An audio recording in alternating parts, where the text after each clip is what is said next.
ఇంక ఇదైతే Saturday mini vlog అండి. ఉదయాన్నే టిఫిన్ కోసం అయితే ఇడ్లీ వేస్తున్నాను. అప్పటికప్పుడు అనుకున్నామనమాట తిరుపతి వెళ్ళొచ్చేద్దాము. 2 సంవత్సరాల పైన అవుతుందని చెప్పేసి. ఎప్పుడు టికెట్ తీద్దాం అనుకున్నా బుక్ అయిపోతున్నాయి. అంతేకాకుండా మాకు కూడా ఇంట్లోనూ ఉన్న ఆడవాళ్ళకి కుదరడం లేదనమాట. ఇంక ఈ నెల అయితే కుదిరింది కదా లక్కీగా అని చెప్పేసి ఫ్రీ దర్శనం అవుతుందని నాకు నమ్మకం ఉంది.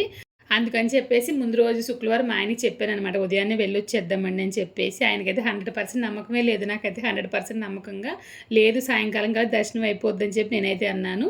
ఇంకా 6:30కు అనుకుంటా ట్రైన్ ఎక్కేసి కరెక్ట్గా 10 గంటలకి తిరుపతిలో అయితే దిగిపోయామండి. దిగిపోయిన వెంటనే బస్సు పట్టుకుని కొండపైకి అయితే వెళ్ళిపోయాము. వెళ్ళిపోయేటప్పటికి 11:12 అలా అయిందనమాట. లైన్లో నుంచోటప్పుడు టైము 12:15 అవుతుంది. రూమ్లో అయితే వేసేటప్పటికి ఒక 1 గంటకి రూమ్లో వేశారు. ఇంకా రూమ్లో వేసిన వెంటనే అక్కడ సాంబార్ అని ఇస్తూ ఉన్నారనమాట. తినేసి కూర్చుని ఉన్నాము. అలా మాట్లాడుతూ ఉండగానే కొంచెం నిద్ర కూడా పట్టేసింది ఉదయాన్నే లేవడం వల్ల. కరెక్ట్గా 3:15కి అయితే రూమ్ అన్నీ ఓపెన్ చేశారనమాట. కరెక్ట్గా 5:15 కల్లా దేవుడి దర్శనం అయితే చాలా బాగా జరిగిందండి. జనం అయితే చాలామంది వచ్చారు. నిజంగా చాలా లక్కీ అని చెప్పాలన్నమాట. మా ఆయన అయితే ఖచ్చితంగా దర్శనం అవ్వదని చెప్పేసి మర్నాడు కూడా డ్రెస్ అయితే తీసుకొచ్చేసారు.